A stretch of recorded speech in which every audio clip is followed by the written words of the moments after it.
Bonjour à toutes et à tous pour cette 8e leçon de langue des signes. Nous allons nous intéresser aujourd'hui aux pronoms. Commençons par les pronoms personnels.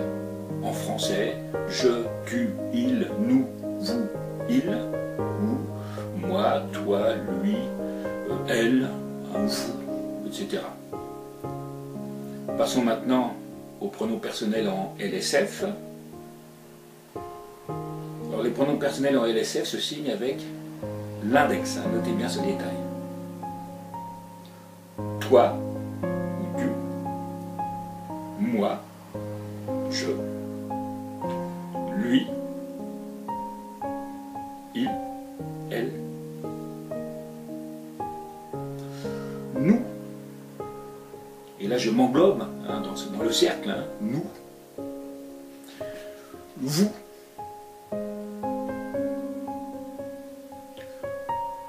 Voilà en ce qui concerne les pronoms personnels. Passons maintenant aux pronoms possessifs. En français, à toi, à moi, à lui, à elle, ou encore le mien, le tien, le chien, leur.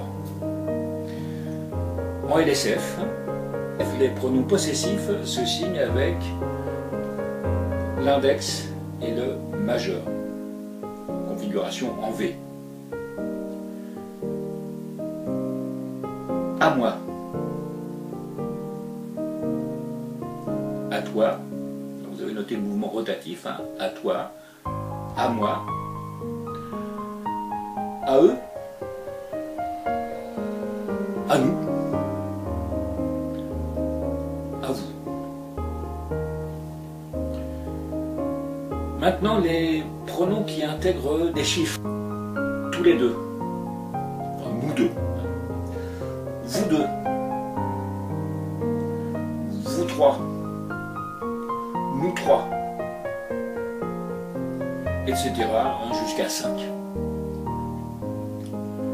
Maintenant, les pronoms réfléchis en français, moi-même, toi-même, lui-même, elle-même. Pronoms réfléchis se signent avec le pouce. Moi-même, toi-même, lui-même.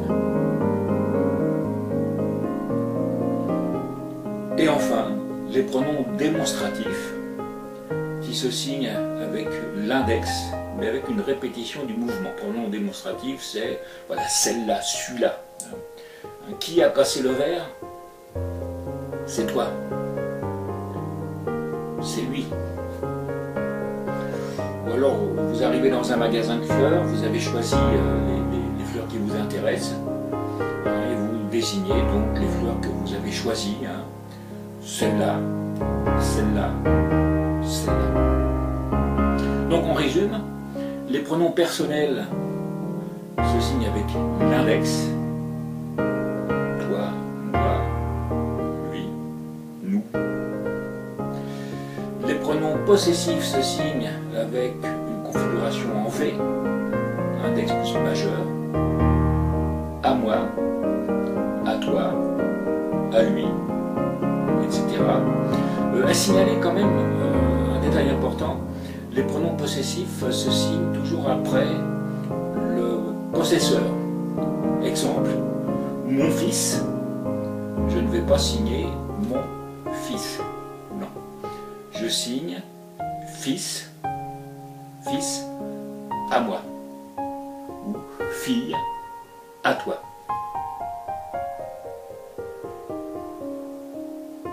On continue le résumé. Les pronoms qui intègrent des chiffres. Nous deux, vous deux, etc. Et les pronoms réfléchis, moi-même, avec le pouce, toi-même, lui-même. Alors bien sûr, il n'est pas possible ici, en si peu de temps, d'évoquer tous les cas de figure concernant l'usage des pronoms. Après, ça sera à vous finalement d'user votre intuition, puisque c'est une langue très intuitive, pour pouvoir exprimer, comme vous le ressentez, les pronoms dans différents contextes. D'ailleurs, pour la petite histoire, lorsque je prenais des cours de langue des signes, J'avais un professeur qui, lorsque je lui demandais « mais comment on signe de tel mot ?» me disait « mais toi, comment tu ferais ?»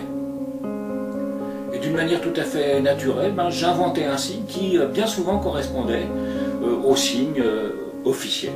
Exemple, à un moment donné, je voulais traduire le mot volcan. Je savais que la montagne, c'était ce signe-là.